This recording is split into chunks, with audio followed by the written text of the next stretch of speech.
मेहमानाने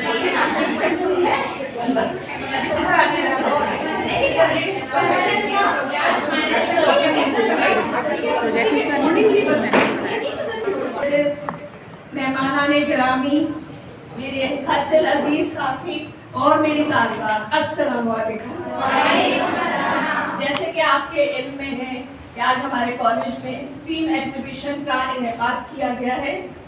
programme का आगाज मैं अल्लाह ताला के बाबरकत नाम से करना चाहूँगी और दावत दूंगी मिसबा खादिम फ्रॉम ADA पार्ट 1 तिलावत। अऊज़ु बिल्लाहि मिनश शैतानिर रजीम।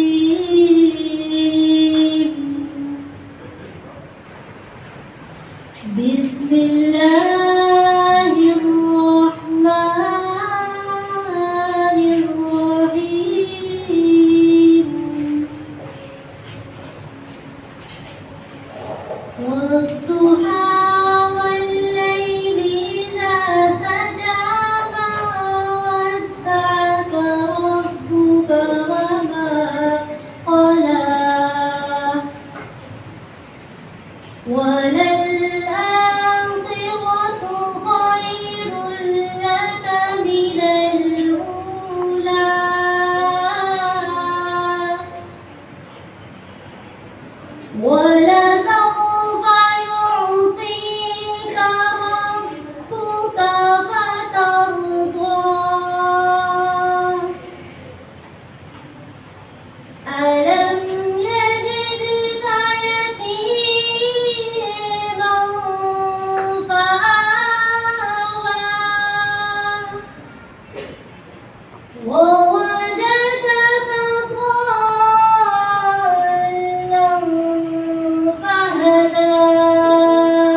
शुरू अल्लाह के नाम से जो बड़ा मेहरबान निहायत रहम वाला है। आफताब की रोशनी की कसम और रात की तारीकी की कसम जब वो छा जाए कि ए मोहम्मद सल्लल्लाहु अलैहि वसल्लम, तुम्हारे परवरदिगार ने ना तो तुमको छोड़ा है और ना तुमसे नाराज हुआ, और आखिरत तुम्हारे लिए दुनिया से कहीं बेहतर है, और तुम्हें परवरदिगार अनकरीब इतना कुछ अता फरमाएगा कि तुम खुश हो जाओगे। भला उसने तुम्हें यतीम पाकर जगह नहीं दी क्या?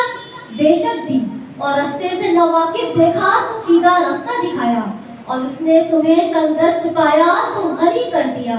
तो तुम भी यतीम पर सितम न करना और मांगने वाले को झिड़की न देना, और अपने परवरदिगार की नेमतों को बयान करते रहना।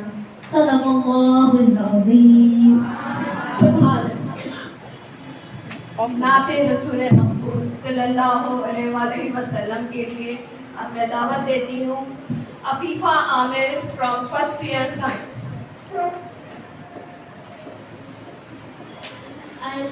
अल्लाहुम्मा सल्ली अला सय्यदिना व मौलाना मुहम्मदिन।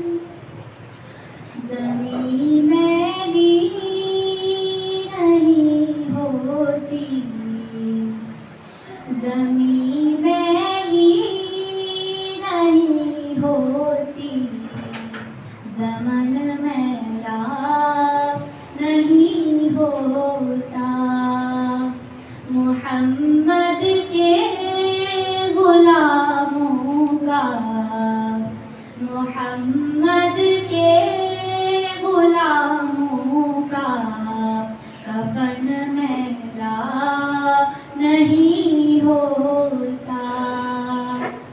मोहब्बत कमली वाले से वो जज्बा है, सुनो लोगों, ये जिस मन में समा जाए, ये जिस मन में समा जाए, वो मन मैला नहीं होता। नबी के पाक लंगर पर जो पलते हैं, कभी उनकी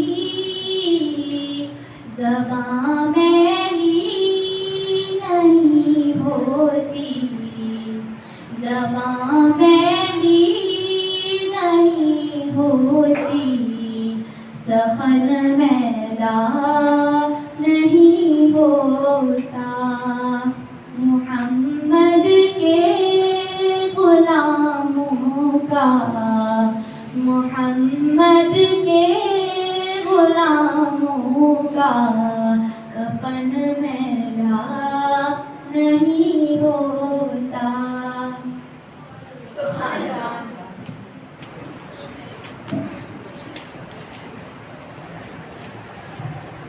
प्रोग्राम का बाकायदा आगाज करते हैं।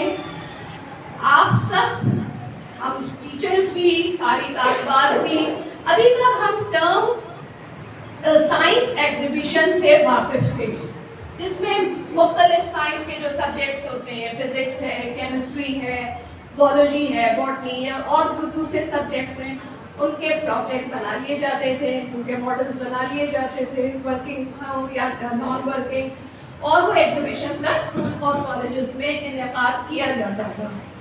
अब जाहिर है ज़माना बदल गया, नई नई चीज़ें आ गई। अब साइंस एग्जीबिशन जो है चेंज हो गई है स्टीम एग्जीबिशन में। मैं अपनी तालिबात के लिए भी थोड़ा और तारुफ करा दूँ कि स्टीम एग्जीबिशन से क्या मतलब है। स्टीम जो है 5 लेटर्स का कलेक्शन है। S for science, T for technology, E for engineering, A for art and M for maths. जैसे कि आपको पता है, जब भी हम कोई मॉडल बनाते हैं, कोई प्रोजेक्ट बनाते हैं, तो हमारे जहन में एक टेक्नोलॉजी आती है और उस टेक्नोलॉजी के लिए साइंस बहुत ज़रूरी है। यानी साइंस और टेक्नोलॉजी एक दूसरे के बगैर अधूरे हैं। इन दोनों के लिए जो ब्रिज का काम करता है वो इंजीनियरिंग है। कि जब भी आप इवन कोई घर बनता है, कोई बिल्डिंग बनती है, कोई रोड बनती है, तो उसके लिए इंजीनियरिंग चाहिए होती है। सिविल इंजीनियरिंग के कैसे प्लान किया जाए, कैसे इंफ्रास्ट्रक्चर खड़ा किया जाए, बिल्कुल इसी तरह जो है। और फिर जाहिर सी बात है, जब तक उसमें खूबसूरती और आर्ट का तड़का ना लगे तो मज़ा ही नहीं आता। और जनाब, इन सब के साथ जो बहुत ज़रूरी चीज़ है वो है मैथ्स के प्रॉपर कैलकुलेशन, मेजरमेंट के बगैर तो ये सारे काम हो ही नहीं सकते।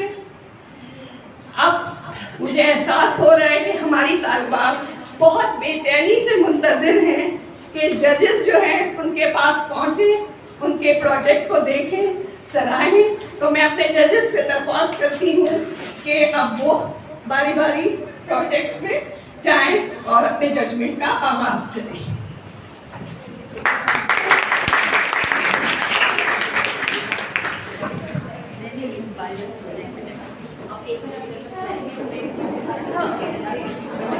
अनाउंसमेंट जैसे उसके साथ अपना पहला प्रोजेक्ट क्लास का अनाउंसमेंट नहीं है पहले अभी ना। अच्छा कौन बताएगा? अच्छा ये हाँ ये जजेस आप बताइए। Alina take this medical. आज हमने हमारे प्रोजेक्ट का नाम है गैस सेफ्टी अलार्म और हमारे जो असिस्टेंट हैं जिन्होंने बनवाया है वो है मिस आमरा। हमारा प्रोजेक्ट गैस सेफ्टी अलार्म यानी कि गैस सेफ्टी अलार्म का मतलब है या ये एक सेंसर के तौर पर काम करता है। गैस सेफ्टी अलार्म, इसमें हमने स्टीम के तमाम वर्ड्स को यूज़ किया है, सारी चीज़ें इसमें टच हो रही हैं। गैस सेफ्टी अलार्म दरअसल ये एक चीज़ है, ये एक ऐसा अलार्म है कि अक्सर घरों में हम लोग अलार्म लगा, मतलब लोग करते हैं। लोग कोयल माइन इस तरह की जो चीज़ें हैं वहाँ पर गैस जमा होती रहती है, जैसे कि डिफरेंट गैसेस है, कार्बन मोनोऑक्साइड है और मीथेन गैस है। कार्बन मोनोऑक्साइड तो एक तरह से ऑर्डरलेस होती है, तो उसका पता नहीं चलता और जमा होते घर मतलब काफ़ी लोगों की जान भी जा सकती है इस तरह से। और तो ये एक ऐसा अलार्म बनाया है ये एक ऐसा अलार्म है जो कि डिटेक्ट करता है गैस को कि यहाँ पर गैस मौजूद है। जैसे ही इस तक गैस पहुँचती है ये फ़ौरन डिटेक्ट करता है और ये बजना शुरू हो जाता है। अभी हम आपको करके दिखाते हैं। वर्किंग में सिर्फ जो ऐसे खड़े होंगे तो आपकी तस्वीर भी आएगी और ये हाँ इसमें जो हमने apparatus यूज़ किया है वो सिर्फ यहाँ तक है, ये सिर्फ हमने गैस प्रोडक्शन के लिए यूज़ किया है। मैं आपको ये बताऊँगी।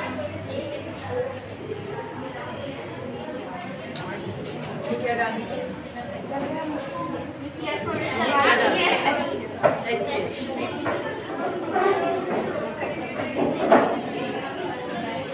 और इसमें क्या मौजूद है?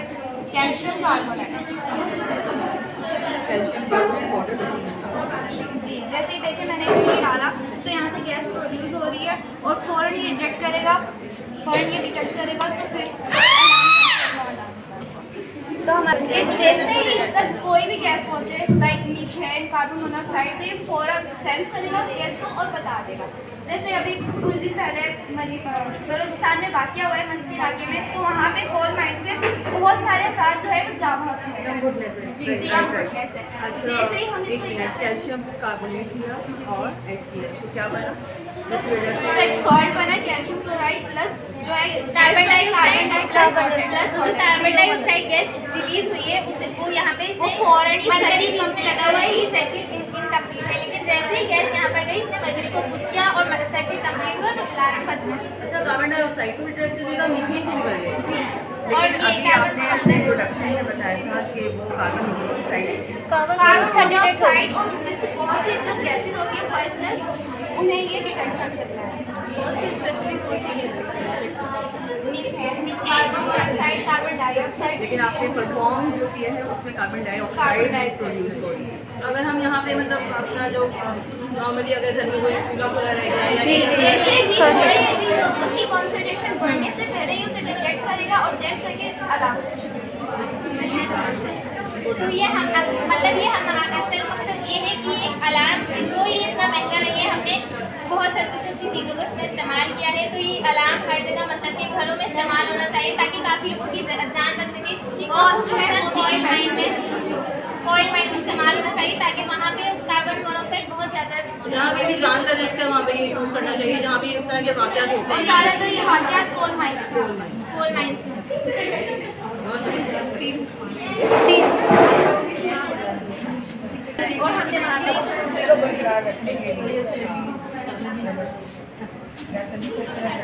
अच्छा, एक बात हो घर की खूबसूरती का इंतजार सेफ्टी पर है। अच्छा, सॉरी मैडम, हमने कहा था हम जाएंगे तो आपको बुला लेंगे। अस्सलाम वालेकुम, मेरा नाम अमीना है from class medical first year. तो आज मैं आपको ब्लू रोड्स के बारे में बताऊंगी। ब्लू रोड्स के बारे में बताऊंगी जो कि जदीद टेक्नोलॉजी के तर्ज अमल पर बनाए गए हैं। तो ब्लू रोड जो है कतर में ज़ेर तामीर है और बाकी ममालिक में भी बन रहे हैं। तो ब्लू रोड्स का मकसद जो है वो टेम्परेचर को कम करना है। ब्लू रोड्स में एसफाल्ट के साथ बहुत से मटेरियल्स डाले जाते हैं जिनमें सेरामिक मटेरियल्स मौजूद हैं, जिसकी वजह से इसका ब्लूइश कलर आता है और टेम्परेचर कम हो जाता है। अस्सलाम वालेकुम, आई एम मुद्दर Naseem from class second year.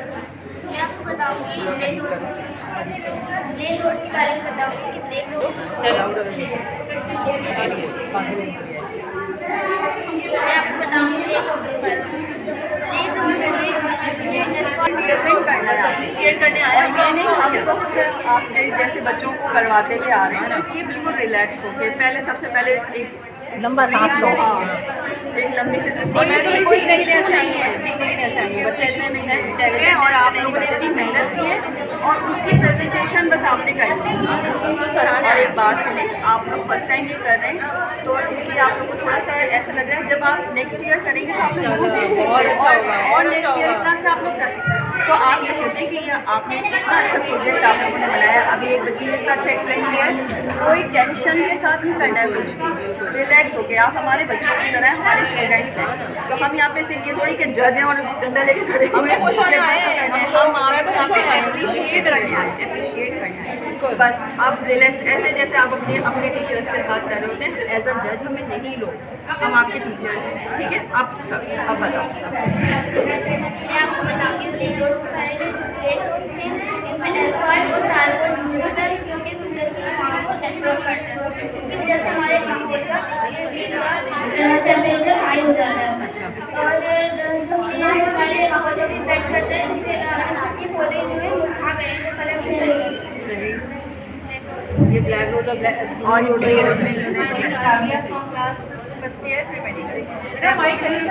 Road के बारे में बताऊंगी। ब्लू रोड पे ब्लू बॉडी 1 मिलीमीटर होती है। ब्लू रोड की वजह से सूरज की जो छाएं होती है वो एब्जॉर्ब नहीं होती और ना वो रिफ्लेक्ट करती है वापस। इसकी वजह से सराउंडिंग का टेम्परेचर होता है वो 15 से 20 डिग्री तक कम हो जाता है।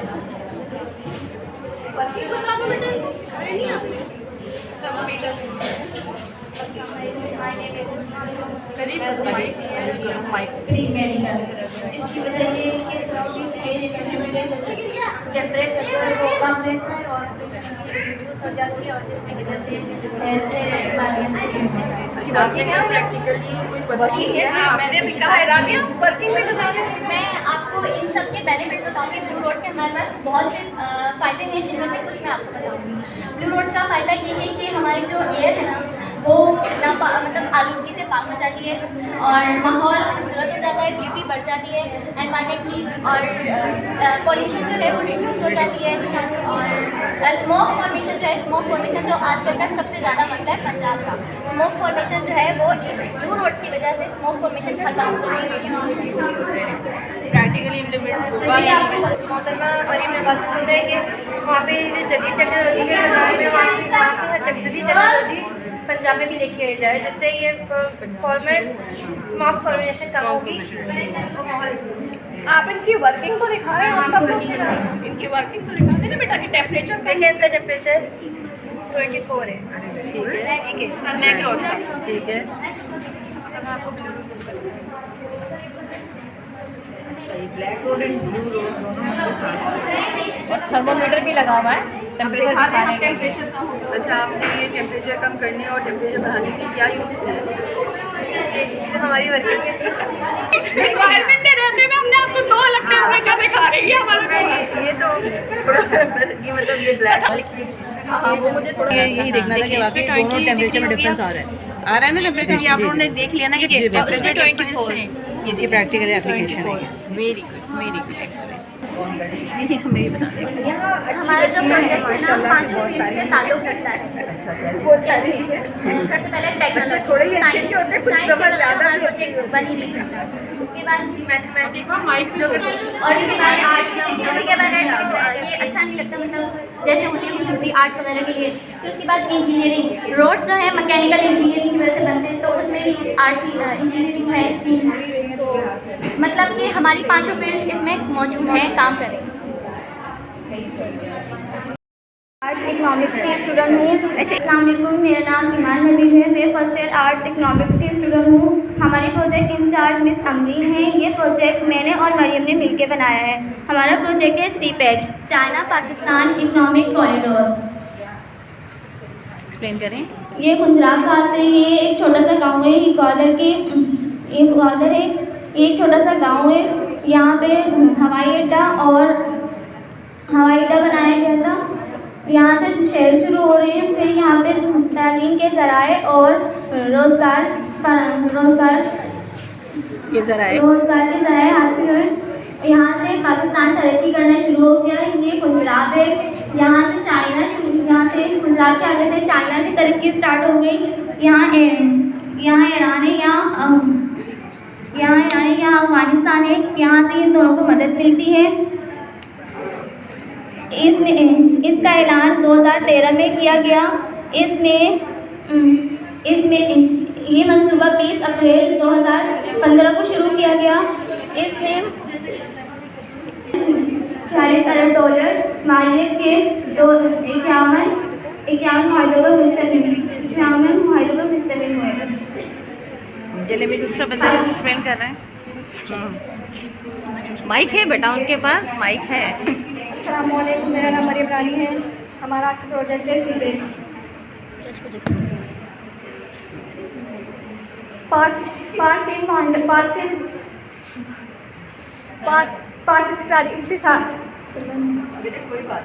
रिलैक्स हो गया। अच्छा माइक छोड़ दो, चलो छोड़ दो माइक, कोई बात नहीं। अब बताओ वैसे ही, चलो शाबाश, ऐसे ही बता दो। हाँ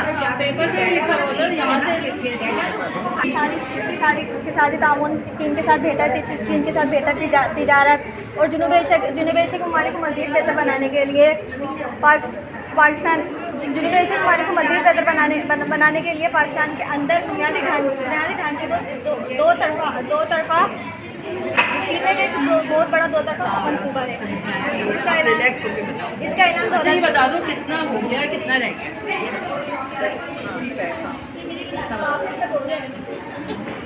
माशाल्लाह बहुत मेहनत की। ये पहाड़ियाँ बहुत अच्छी है, बर्फबारी बहुत पसंद आई है।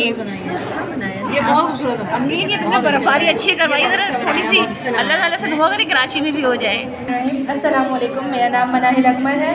मैं फर्स्ट ईयर आर्ट्स की स्टूडेंट हूँ और मेरी जो प्रोजेक्ट इंचार्ज है वो है मिस रोजीना शेरवानी। जैसा कि आप देख रहे हैं यहाँ पेट्रोल रिफाइनरी हो रही है। इस प्रोजेक्ट में मेरा जो हेल्प की है, जिस तरीके से बनाया गया है उसमें हेल्प की है शुमाइला, अलसा, अक्सा और मुकद्दस। इसके आगे आपको पेट्रोल रिफाइनरी के बारे में बताएंगी शुमाइला। पेट्रोल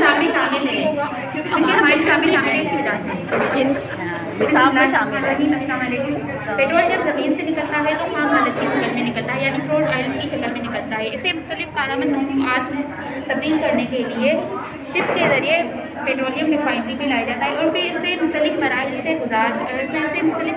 गुजार कर पेट्रोल, डीजल, जेट ऑयल या फिर ग्रोसरी ऑयल की शक्ल में तब्दील किया जाता है और फिर इसे बैरून ममालिक और अंदरूनी ममालिक में ऑयल टैंकर्स या फिर शिप की मदद से एक्सपोर्ट किया जाता है। और जो मतलब पेट्रोल की बाकियात वगैरह होती हैं तो उन्हें साइकिल करके, जैसे कि हम लोग सड़कों पर देखते हैं ताजपुर वगैरह, उनके काम किया जाता है।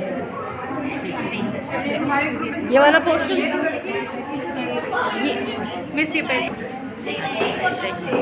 ऐसा बहुत ज़बरदस्त इसकी ना, इसके अंदर वर्किंग हमारी बहुत ज़बरदस्त। Assalamualaikum. This is me Tanzila from first year pre-medical and these are my fellows Hulia and Nadila. तो स्किल लेके टीचर बनेगी, टीचर बनेगी स्किल लेके इंशाल्लाह। Our STEAM topic is the road to develop an artificial pancreas. It means how to deal with diabetes. आपको मालूम हो artificial pancreas, मतलब बहुत ज़बरदस्त बना है पेंक्रियाज। इसका मीनिंग है कि किस तरह हम लोग डायबिटीज़ को मेंटेन कर सकते हैं। आपको मालूम होगा कि जो वर्ल्ड वाइड है यहाँ पे पाकिस्तान में हर दूसरे तीसरे बंदे को डायबिटीज़ हो रहा है, जिसको मेंटेन करने के लिए जो पेशेंट होता है वो इंजेक्ट करवा रहा होता है इंसुलिन को और अपना ब्लड मॉनिटर करवा रहे होते हैं, जो बहुत ज़्यादा मुश्किल टिपिकल टास्क होता है एक पेशेंट के लिए। उसमें हम लोगों ने उसको कंफर्टेबल लाइफ प्रोवाइड करने के लिए हम लोगों ने इस पर रिसर्च किया है। जैसे कि हम लोग के हार्ट के लिए बैटरी इस्तेमाल कर रहे होते हैं, उसके लिए पल्सेस हम लोग इस्तेमाल करते हैं। उस कॉन्सेप्ट को हम लोगों ने इस्तेमाल किए इस पे। जैसे कि यहाँ पे आप देखे जा सकते हैं कि यहाँ पे हम लोगों ने इस प्रोजेक्ट में इंजीनियरिंग डिज़ाइन मेथोडोलॉजी इस्तेमाल की, यानी हमारा जो प्रोजेक्ट है वो साइंस और इंजीनियरिंग दोनों से डील करता है। अब इसमें हम बताएंगे कि आर्टिफिशियल पेनक्रियाज में किस तरह के ब्लड ग्लूकोज लेवल के मुताबिक हम लोग इंसुलिन की डिलीवरी को ऑन और ऑफ करके इस मॉडल के ज़रिए बता सकते हैं। इसमें हम लोगों ने बायोमेडिकल इंजीनियरिंग इस्तेमाल की है, यानी कि आजकल जो मेडिसन इस्तेमाल हो रही है और इक्विपमेंट वो इसके ज़रिए इस्तेमाल किए जा रहे हैं। तो इससे ये जो ज़्यादातर इस्तेमाल किया जाता है मुफीद है ये डायबिटिक पेशेंट के लिए, लेकिन ज़्यादातर जो स्पेशली इम्पॉर्टेंट है ये टाइप 1 के लिए ज़्यादा इम्पॉर्टेंट है। बाकी नॉर्मल फंक्शंस के लिए आपको मेरे साथ ही है। Assalamualaikum, my name is Priya in class 2nd year from pre-medical. मैं आपको बताऊँ कि डायबिटीज़ है। डायबिटीज़ है condition that happen when blood glucose level is high. Diabetes एक ऐसा डिसऑर्डर है जो ब्लड के अंदर ग्लूकोज लेवल यानी शुगर लेवल को बहुत ज़्यादा हाई करता है। ये इस वक्त होता है जब पैनक्रियास या तो ना काफ़ी इंसुलिन बनाते हैं या बिल्कुल ही इंसुलिन नहीं बनाते, और या इंसुलिन बनाते हैं तो वो इंसुलिन रेजिस्टेंट हो जाते हैं और वो इंसुलिन को रिस्पॉन्स नहीं देते हैं। डायबिटिक डिसऑर्डर हर उम्र के लोगों को मुतासिर करता है, लेकिन इस डिसऑर्डर को हम लाइफस्टाइल में चेंजेस और प्रॉपर मेडिसिन के ज़रिए मैनेज कर सकते हैं। इसकी बहुत सारी टाइप्स हैं जो आपको मेरे साथ नीला बताएंगे। मेरा नाम अनीला है, मैं फर्स्ट ईयर प्री मेडिकल से हूँ और मैं आपको कुछ टाइप्स बताऊँगी। टाइप 1 में हमारे पास जो है पैनक्रियाज जो हमारा ऑटो इम्यून सिस्टम होता है, तो उसमें अगर कोई डिसऑर्डर आ जाए, इम्यून सिस्टम वो होता है जो हमारे एब्नॉर्मल सेल्स को और पैथोजन वगैरह को डिस्ट्रॉय करता है। अगर इसमें कोई एब्नॉर्मेलिटी आ जाती है तो वह हमारे पैनक्रियाज के बीटा सेल्स को भी डैमेज करना शुरू कर देता है, जिसकी वजह से इंसुलिन नहीं बन पाती। ये टाइप 1 में होता है। अब आ जाते हैं टाइप 2 पर। टाइप 2 में इंसुलिन वो भी इंसुलिन उसमें भी नहीं बन पाती। इसके अंदर जो है डैमेज हो जाता है पैनक्रियाज, और ये जो है ना पैनक्रियाज डैमेज हो जाता है। नॉर्मल ये पैनक्रियाज में इन्फेक्शन हो जाता है इसकी वजह से, या फिर इंसुलिन नहीं बन पाती, या फिर सेल्स जो है वो रेजिस्टेंस शो करती है। नहीं, नॉर्मली टाइप 2 में ही होता है बेसिकली बेटा, पर बनती तो बहुत ज़्यादा यूज़ नहीं हो पाती। हाँ, यूज़ नहीं हो पाती, वो रेजिस्टेंट हो जाती है बॉडी। तो ये बहुत अच्छा। आगे बताओ इसका वर्किंग बताओ बेटा। हाँ, आर्टिफिशियल का बता दो आप कैसे बताओ। आर्टिफिशियल पेनक्रियाज कैसे बनेंगे, बस ये बताओ, ये बताओ। हाँ, ये बताओ। अस्सलाम वालेकुम, I M Huriya Batool from first year pre engineering. अब मैं आपको बताऊंगी कि इसका मैकेनिज्म कैसे वर्क करता है। ठीक है, हमारे ये प्रोजेक्ट में हमने सबसे पहले तो 2 कंटेनर लिए हैं। सही, एक कंटेनर में डिस्टिल्ड वाटर है जिसका हाई रेजिस्टेंस, जिसको हमने एज अ ब्लड लिया है, और टैप वाटर लो रेजिस्टेंस है जिसको हमने इंसुलिन लिया है। ठीक है, और ये जो है मल्टीमीटर है जो हमारे ब्लड ग्लूकोज लेवल को रिप्रेजेंट करेगा। तो अभी हम ये करके बताएंगे। देखिए, जैसे इंसुलिन जो है मिक्स हो रही है, ये मल्टीमीटर जो है ऑन हो गया है। अब इसमें जो है अभी जैसे हम खाना खाते हैं और हमारी ब्लड शुगर लेवल हाई हो जाती है, ठीक है, उसको मेंटेन करने के लिए जो है हम इंसुलिन को इसमें इंजेक्ट करते हैं। जैसे ही इंसुलिन में मिक्स होगी वैसे ही जो आप देख सकते हैं ब्लड में मिक्स हो रही है, और फिर जैसे ही ये अभी 2.32 आ रहा है, ठीक है, इसका लेवल। अभी आप देखेंगे कि जैसे जितनी हमें चाहिए है ब्लड में इंसुलिन वो मिक्स हो जाएगी, तो फिर इसका ये ड्रॉप होना शुरू हो जाएगा। जैसे ही ड्रॉप हो जाएगा ये मेंटेन हो जाएगा, ब्लड ग्लूकोज लेवल मेंटेन हो जाएगा। इसी को जो है ये पूरा आर्टिफिशियल पैनक्रियाज इसी पे वर्क करता है कि हमारे ब्लड में जितनी इंसुलिन चाहिए होती है वो मैनेज हो जाएगी। और ये इसको कैसे पता चल रहा है कि कितना रखेंगे? जैसे इंसुलिन हमारे ब्लड में जैसे हम खाना खाते हैं और हमारे जो सिस्टम होता है जैसे अल्लाह ताला ने बनाया वैसे हम वो वर्क करता है। लेकिन जैसे हमारे ब्लड में शुगर लेवल हाई हो जाता है, ठीक है, उसको मेंटेन करने के लिए हमें इंसुलिन मिक्स करनी होती है ब्लड में। जितनी इंसुलिन जो है चाहिए होती है उतनी जैसे ही मिक्स हो जाती है इसमें ये मेंटेन हो जाता है। ये क्या कहते हैं ब्लड ग्लूकोज लेवल बना कैसे? इसमें तो ये आप इंसुलिन मिक्स करें, पैनक्रियाज कैसे बना? कहाँ बना बताओ, आप बता रहे थे बॉडी में कैसे यूज। हाँ, और आर्टिफिशियल पेनक्रियाज हमारी बॉडी का तो एक लिविंग पार्ट है ना पेनक्रियाज। अब आपने आर्टिफिशियल पेनक्रियाज लिखा है to road to developing an artificial pancreas, तो वो आर्टिफिशियल पेनक्रियाज कहाँ बना, कैसे बना? ये तो आपने इंसुलिन को ऐड कर रहे हैं और वो ड्रॉप आउट हो रही है और वो हो रही है, सब हो रहा है। आर्टिफिशियल पेनक्रियाज तो कहीं नहीं बन रहा। मैम हमारी बॉडी में एब्डोमेन कैविटी में स्टमक के नीचे जो हेयर शेप ऑर्गन है जिसे पेनक्रियाज बिल्कुल है। आपका जो टॉपिक है उसमें आर्टिफिशियल पेनक्रियाज को डेवलप करना है, वो कहाँ है? वो मैं पूछ रही हूँ। ये तो आपने इंसुलिन, आपने ब्लड मतलब डाउन करने के लिए, शुगर डाउन करने के लिए आपने बता दिया, लेकिन आपका जो टॉपिक है वो डेवलपिंग एन आर्टिफिशियल पेनक्रियाज। मतलब आप आर्टिफिशियल पेनक्रियाज को बना रहे हैं, ये बताइए। ये दैट्स द इम्पोर्टेंट पॉइंट। हाँ, क्योंकि वो कोई एक सेंसर है जो हमें बताएगा कि कितना चाहिए और कितना नहीं चाहिए, ये पॉइंट लेना चाहिए। बेटा एक मिनट बताइए, आप यहाँ सामने खड़े होकर बताइए वाला कि क्या चीज़, कौन सा सेंसर कौन सा लगाया आपने? जैसे ये इंसुलिन हमने जितनी ली है, ठीक है, ये हमें इंसुलिन इसमें जब मिक्स करेंगे तो ये मेंटेन हो जाएगा। उसके बाद हमें दोबारा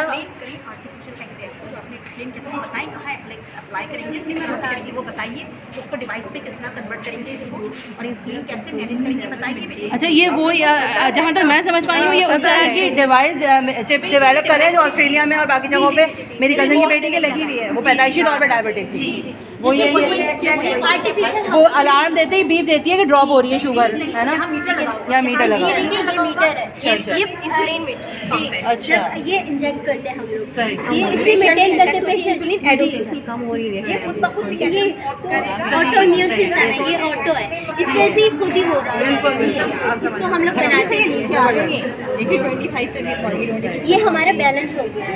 ठीक है, very good very good very good very good, सही है, वो समझ सकते हैं हम, रिसोर्सेज हम सबको पता है, very good.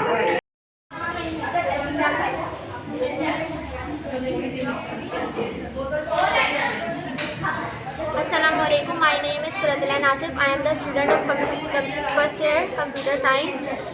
Subject in charge Ms. Dura Shehwat, Professor of Computer Science. We design local area network visual representation, जिसमें हमने पेरिफेरल डिवाइसेस और नेटवर्क डिवाइसेस को आपस में कनेक्ट किया है, एक आपस में, जो एक स्मॉल ऑफिस, लैब या बिल्डिंग, ज़्यादा से ज़्यादा एक बिल्डिंग में कनेक्ट की जा सकती है। इसके एडवांटेजेस होते हैं रिसोर्स शेयरिंग और इसमें डेटा फास्ट ट्रांसफ़र होता है। डिसएडवांटेजेस ये होते हैं कि इसमें इंटरफेरेंस बहुत ज़्यादा होती है और सिक्योरिटी रिस्क होता है। आप प्रोजेक्ट में समझाइए, आप कैसे अपने प्रोजेक्ट कैसे आपने कैसे एक्सप्लेन किया है। ये इंटरनेट ब्राउज़र है, ये फायरवॉल है। इंटरनेट ब्राउज़र इसको डेटा देता है, लेकिन जो अनवांटेड डेटा होता है उसको हम फिल्टर करके आगे डिवाइसेस में ट्रांसफ़र करते हैं ताकि कोई गलत डेटा हमारे डिवाइसेस में ट्रांसफ़र ना हो जाए। और इन सब चीज़ों को आपस में हम लैन केबल से कनेक्ट करते हैं। ये हब है, ये हब स्विच है, राउटर है, ये वाईफाई राउटर है।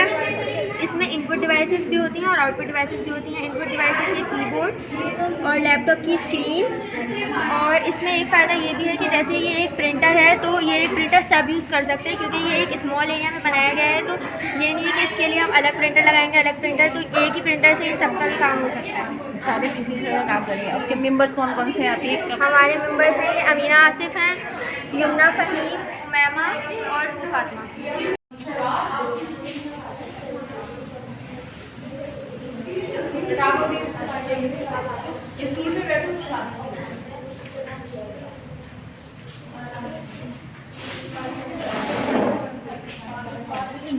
अस्सलामुअलैकुम, मेरा नाम यास्मीन है और मैं फर्स्ट ईयर मेरा नाम यास्मीन है और मैं क्लास फर्स्ट ईयर आर्ट्स की स्टूडेंट। अस्सलामुअलैकुम, मेरा नाम यास्मीन है, मैं क्लास फर्स्ट ईयर आर्ट्स की स्टूडेंट हूँ। और ये प्रोजेक्ट हमने बनाया रेन वाटर हार्वेस्टेशन, और मेरे साथ मेरी ये टीम है अलवीना और फायजा। अगर हम बारिश टीचर का नाम, हमारी टीचर है मिस समरी। सब्जेक्ट क्या है आपका?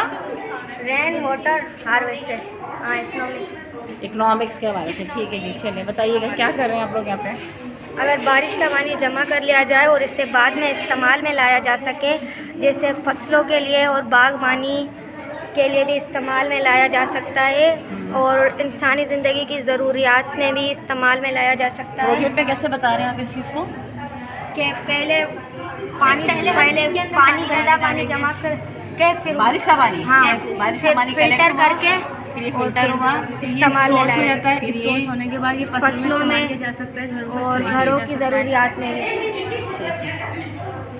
फिल्टर कैसे करेंगे इसको? जैसे इसके अंदर कॉटन और पत्थरों से हम फिल्टर कर सकते हैं। अच्छा, बताया आपने मशीन, ठीक है। कॉटन और फिल्टर जो और जो स्टोन्स जो है वहाँ पे डालेंगे तो उससे ये फिल्टर होगा, और इस तरीके से मूव करते हुए हम इसको इस्तेमाल में ला सकते हैं। गुड।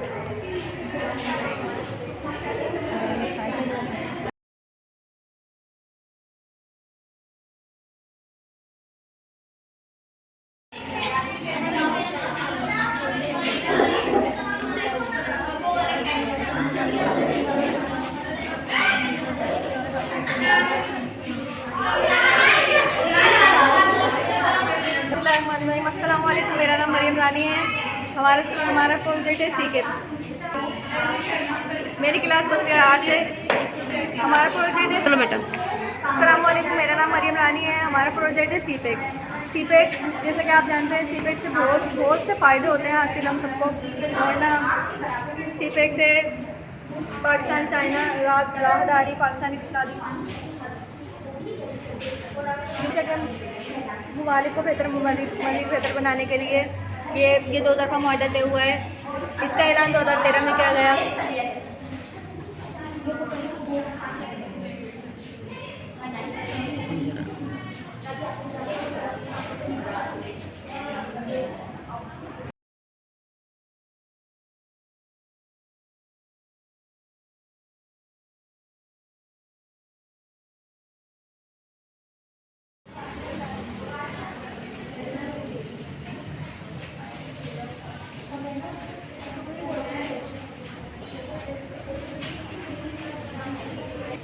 ब्लू रोड जो है वो कतर में मौजूद है और बिस्मिल्लाहिर्रहमानिर्रहीम, अस्सलाम वालेकुम। मेरा नाम अफीफ़ा है और मैं फर्स्ट ईयर प्री मेडिकल की स्टूडेंट हूँ। तो हमारी जो इंचार्ज हैं वो है मिस आमरा। हमारा जो आज का टॉपिक है वो है ब्लू रोड। ब्लू रोड जो है वो जदीद टेक्नोलॉजी के तर्ज़ अमल पर बनाए गए हैं और इसमें और ये कतर में मौजूद हैं। ब्लू रोड्स तामीर हो चुके हैं। इनका मकसद सूरज की अल्ट्रावायलेट रेडिएशंस को रिफ्लेक्ट करना है और टेम्परेचर को कम से कम करना है। अस्सलाम वालेकुम, माय नेम इज़ मोहतर Naseem from class second year pre medical. मैं आपको ब्लैक रोड्स के बारे में बताऊंगी कि ब्लैक रोड्स जो हैं उसमें एस्फॉल्ट मटेरियल यूज़ किए जाते हैं जो कि टेम्परेचर को बढ़ा देते हैं, इसलिए हमने ब्लू रोड जो है इस्तेमाल किया है। इसके अंदर सेरेमिक मटेरियल है जो कि हमारे टेम्परेचर को कम करता है। ब्लू रोड कोटिंग होती है, ब्लू कोटिंग होती है, उससे सूरज की अल्ट्रावायलेट शुआएं होती हैं वो एग्जॉर्ब नहीं होती, वो रिफ्लेक्ट होती हैं और सनलाइट भी एग्जॉर्ब नहीं होती। इसकी वजह से हमारा टेम्परेचर 15 से 20 डिग्री तक डिक्रीज़ हो जाता है। टेम्परेचर कम रहता है और इसकी वजह से पोल्यूशन भी ख़त्म हो जाती है और एक हेल्दी एनवायरनमेंट क्रिएट होता है। बहुत सारे फ़ायदे हैं जिनमें से कुछ ये हैं, सराउंडिंग का एयर पोल्यूशन कम होता है और सराउंडिंग का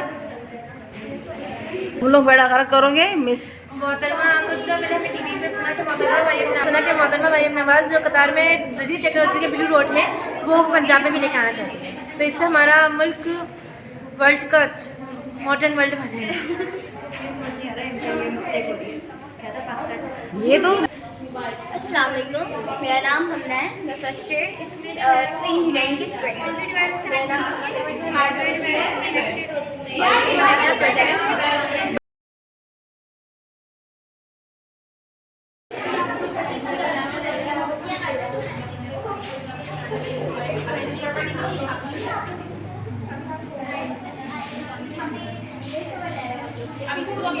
कोई मसला नहीं है, बच्चों की समझ नहीं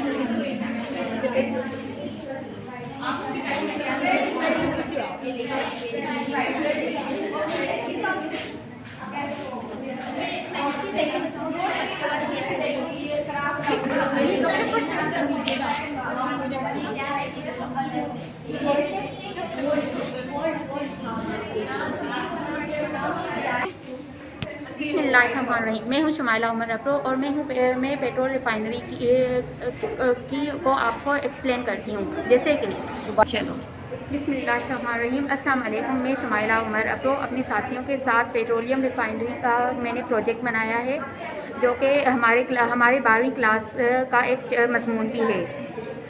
पेट्रोल को जब ज़मीन से निकाला जाता है तो वो अपनी असली हालत में नहीं होता बल्कि ख़ाम हालत में होता है।